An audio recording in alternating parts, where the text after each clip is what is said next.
بسم اللہ الرحمن الرحیم۔ تاج آن لائن میں آپ لوگوں کو خوش آمدید کہتے ہیں۔ چنانچہ ہم لوگ واقعہ کربلا کے تاریخی پس منظر پر اس سے پہلے بات کر چکے ہیں۔ جنگ جمل، جنگ صفین پہ ہم نے بات کی، اسی کے تسلسل میں یہ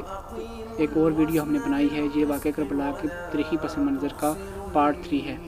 چنانچہ آگے مزید بات کرنے سے پہلے آج کا شعر: آؤ در زہرا پر پھیلائے ہوئے دامن، آؤ در زہرا پر پھیلائے ہوئے دامن، ہے نسل کریموں کی لجپال گھرانہ ہے نسل کریموں کی لجپال گھرانہ ہے۔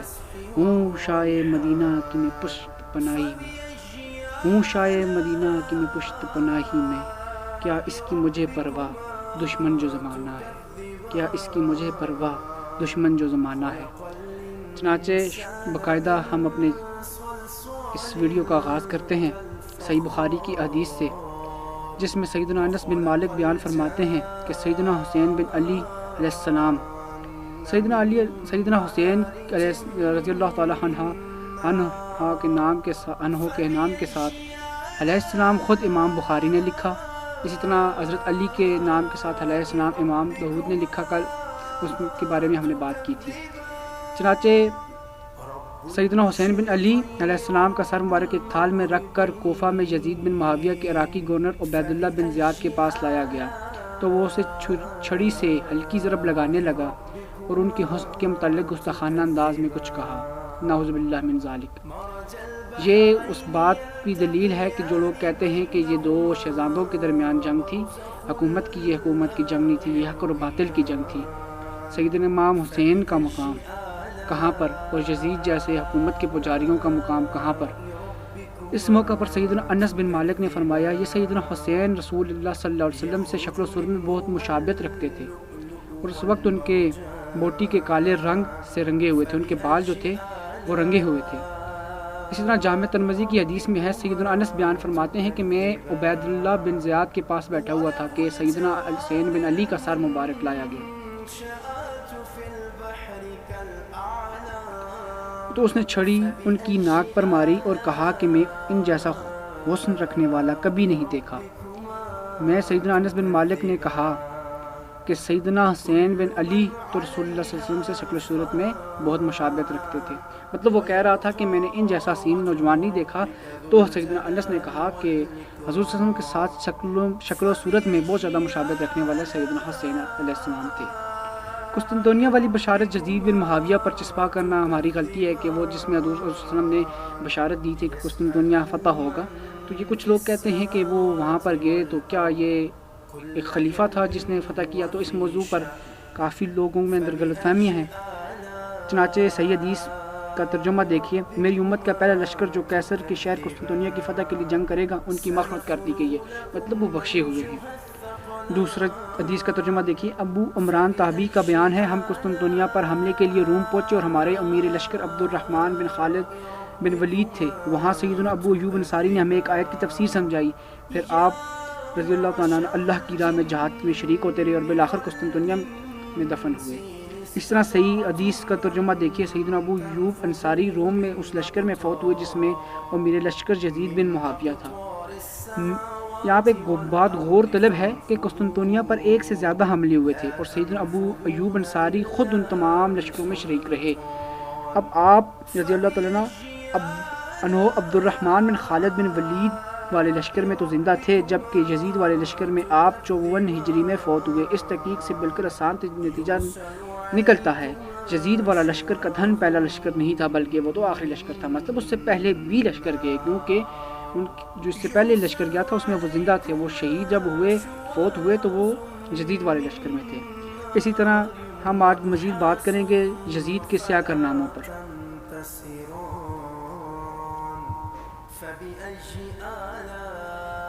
کچھ لوگ جو کہتے ہیں کہ یزید بھی خلافت کر رہا تھا، خلافت نہیں تھی، ملوکیت تھا اور انتہائی کچھ غلیظ شخص تھا۔ چنانچہ اس کے کچھ سیاہ کارناموں پر ہم آج نظر ڈالتے ہیں۔ جلیل القدر صحابی عبداللہ بن زبیر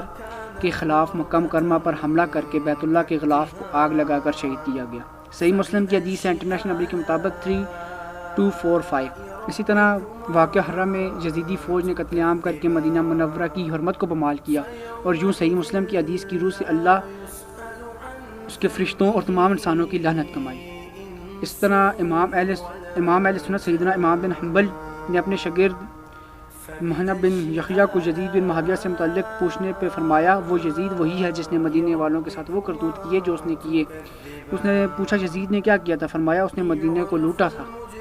اس نے پوچھا کہ ہم یزید سے حدیث بیان کر سکتے ہیں؟ فرمایا یزید سے حدیث مت بیان کرو۔ مطلب صحابہ کرام سے اور خلفائے راشدین سے حدیث بیان کی جاتی تھی، لیکن اس سے انہوں نے منع فرمایا، مطلب وہ اس کو اچھا نہیں سمجھتے تھے، اس لائق نہیں سمجھتے تھے کہ اس سے حدیث بیان کی جائے، اور کسی کے لیے جائز نہیں کہ وہ یزید سے ایک حدیث بھی بیان کرے۔ اسی طرح ہم آگے چلتے ہوئے صحیح حدیث کا ایک ترجمہ دیکھتے ہیں۔ جب سیدنا حسین کو شہید کیا گیا تو آپ کا سر مبارک یزید بن معاویہ کے چہیتے گورنر عبداللہ بن زیاد راکی کوفی نجدی کے سامنے لا کر رکھا گیا، تو وہ بدبخت لعنتی آپ رضی اللہ تعالیٰ عنہ کے سر مبارک کو ہاتھ کی چھڑی سے کریدنے لگا۔ یہ دیکھ کر سیدنا انس بن مالک نے اس خبیث کو تنبیہ کرتے ہوئے فرمایا اللہ کی قسم سیدنا حسین اپنی شکل و صورت کے اعتبار سے رسول اللہ صلی اللہ علیہ وسلم کے ساتھ سب سے زیادہ مشابہ تھے۔ چنانچہ یہاں پہ سیدنا انس بن مالک اور صحابہ بھی موجود تھے، لیکن یہ اس پوزیشن میں نہیں تھے کہ یہ کھل کے ان کے سامنے آتے، لیکن حضور صلی اللہ علیہ وسلم کی حدیث ہے کہ آپ برائی دیکھ رہے ہو، اس کو ہاتھ سے روکنے کی طاقت نہیں، زبان سے روکو، اور زبان سے بھی نہیں روک سکتے تو دل میں برا سمجھو۔ اسی طرح آگے چلتے ہوئے ہم جامع ترمذی کی حدیث ہے جس کا ترجمہ دیکھتے ہیں۔ سیدنا عمارہ بن عمیر تابعی بیان کرتے ہیں جب مختار ثقفی کی فوج کی جانب سے جنگ کے بعد یزید بن معاویہ کے عراقی گورنر عبیداللہ بن زیاد اور اس کے ساتھیوں کے سر کاٹ کر لائے گئے تو ان سروں کی کوئی قطار میں مسجد لوگوں کی عبرت کی خاطر رکھ دیا گیا۔ میں بھی وہاں پہنچا تو کسی خوفناک شے کو دیکھ کر کہہ رہے تھے وہ آیا۔ اچانک میں نے ایک سانپ دیکھا جو سروں کے درمیان سے گزرتا ہوا عبیداللہ بن زیاد کے نتنوں میں گھس گیا اور تھوڑی دیر اس کے سر میں رکا، پھر نکل کر غائب ہو گیا۔ کچھ دیر بعد پھر یہی شور مچا، وہ آیا۔ سیدنا عمارہ بن عمیرہ تابعی رحمہ اللہ تعالیٰ بیان کرتے ہیں کہ اس طرح اس سانپ نے یہ عمل 2 یا 3 مرتبہ دہرایا۔ آگے چلتے ہیں، صحیح بخاری کی حدیث کا ترجمہ بیان کرتے ہیں۔ سیدنا عبداللہ بن عمر بیان کرتے ہیں کہ امیر المومنین سیدنا ابو بکر صدیق نے فرمایا محمد صلی اللہ علیہ وسلم کے قرب کو آپ اہل بیت کی محبت اور قربت میں تلاش کرو، کہ اپنے حضور صلی اللہ علیہ وسلم کی محبت کو تلاش کرنا ہے، ان کے قرب کو پانا ہے، تو اہل بیت کا قرب، ان کی محبت میں تلاش کرو، یعنی جو اہل بیت سے محبت کرے گا اس سے رسول صلی اللہ علیہ وسلم محبت کریں گے، اور جو اللہ اور جو جس سے رسول صلی اللہ علیہ وسلم راضی ہو گئے، اس سے خوش ہو گئے، اس سے محبت کرے اور اس کو اپنا دیوانہ بنا لیا تو اللہ تعالیٰ کا تو وہ پسندیدہ ہے۔ تو ساری بات کا نچوڑ یہی نکلتا ہے کہ آپ نے دین کو سمجھنا ہے،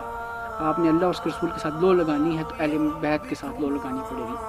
سیدنا عبداللہ بن عبیس سے بیان کرتے ہیں کہ رسول اللہ صلی اللہ علیہ وسلم نے ارشاد فرمایا اللہ تعالیٰ سے محبت رکھو کہ وہ تمہیں نعمتیں عطا کرتا ہے، اور اللہ تعالیٰ کی محبت کی وجہ سے مجھ سے محبت رکھو، اور میری محبت کی وجہ سے میرے اہل بیت سے محبت رکھو۔ یہ رسول اللہ صلی اللہ علیہ وسلم فرما رہے ہیں کہ اللہ سے محبت رکھو، اللہ کی محبت کی وجہ سے مجھ سے محبت رکھو، اور میری محبت کی وجہ سے میرے اہل بیت سے محبت رکھو۔ آگے چلتے ہوئے المستدرک حاکم کی حدیث میں ہے، سیدنا ابو ہریرہ بیان کرتے ہیں کہ رسول اللہ صلی اللہ علیہ وسلم ہمارے پاس تشریف لائے اس حال میں کہ آپ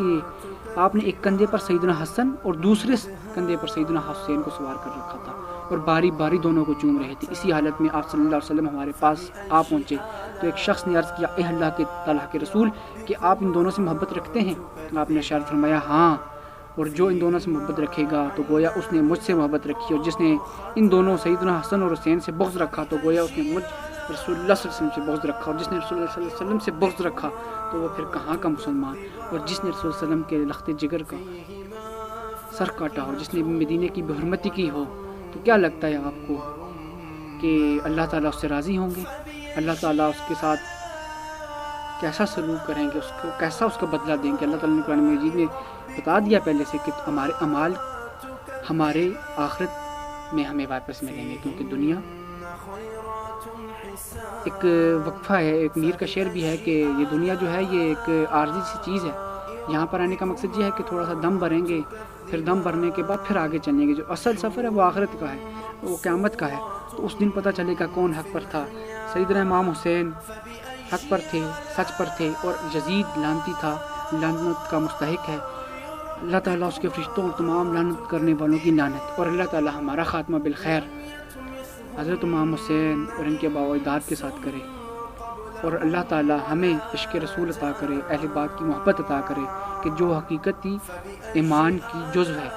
اس طرح جامع ترمذی کی حدیث میں بیان کرتے ہیں، سیدنا عائشہ رضی اللہ تعالیٰ عنہا کا بیان ہے کہ رسول اللہ صلی اللہ علیہ وسلم نے ارشاد فرمایا 6 قسم کے لوگوں پر لعنت ہے، اللہ تعالیٰ اور اس کے ہر نبی نے لعنت کی ہے۔ پہلا، اللہ تعالیٰ کی کتاب میں اضافہ کرنے والا، دوسرا، اللہ تعالیٰ کی تقدیر کو جھٹلانے والا، تیسرا، طاقت کے بل بوتے پر مسلط ہونے والا تاکہ وہ کسی ایسے شخص کو معزز بنائے کہ جسے اللہ تعالیٰ نے ذلیل کیا ہو۔ یہ آپ دیکھ رہے ہیں کہ کس نے معزز بنایا، کس نے طاقت کے بل بوتے پر ملکیت میں بادشاہت دی، کسی ایسے شخص کو ذلیل کرے کہ جسے اللہ تعالیٰ نے معزز بنایا ہو۔ اور چوتھا، اللہ تعالیٰ کے حرم کی بے حرمتی کرنے والا۔ پانچواں، میرے اہل بیت کی بے حرمتی کرنے والا۔ آپ دیکھ سکتے ہیں کربلا سے پہلے بھی آپ دیکھ سکتے ہیں۔ اور چھٹا، میری سنت کو حقیر سمجھ کر ترک کرنے والا، مطلب کوئی آپ صلی اللہ علیہ وسلم کی سنت ہے داڑھی رکھنا، آپ صلی اللہ علیہ وسلم کی سنت ہے، سنت مقدہ ہو یا غیر مقدہ ہو، آپ صلی اللہ علیہ وسلم کا قول ہو، فعل ہو، تقریر ہو، کسی بھی سنت کو حقیر سمجھ کر ترک کرنے والا، اس پر اللہ تعالیٰ کی لعنت ہے۔ کہ حضور صلی اللہ علیہ وسلم کی کوئی بھی سنت رہ جاتی ہے وہ تو ایک الگ بات ہے، لیکن کوئی شخص یہ سوچ کے کہہ رہا ہے کہ یہ حقیر سنت ہے، داڑھی رکھنا کیا ہے، نہ رکھوں تو کیا ہوگا، میں نماز میں سنتیں پڑھتا ہوں، تو یہ وہ سن لیں، ان کے لیے بہت سخت وعظ ہے کہ اللہ تعالیٰ کا ایسے لوگوں پر اللہ تعالیٰ کی لعنت ہے کہ جو نبی صلی اللہ علیہ وسلم کی سنت کو حقیر سمجھ کر ترک کرنے والے ہیں۔ چنانچہ آج کی ویڈیو کا اختتام کرتے ہیں۔ اللہ تعالیٰ سے دعا ہے کہ اللہ تعالیٰ ہمارا خاتمہ بالخیر ایمان پر کرے، اور ہمیں آخرت میں حضور صلی اللہ علیہ وسلم اور حضور صلی اللہ علیہ وسلم کی اہل بیت کا ساتھ نصیب فرمائے۔ جزاک اللہ۔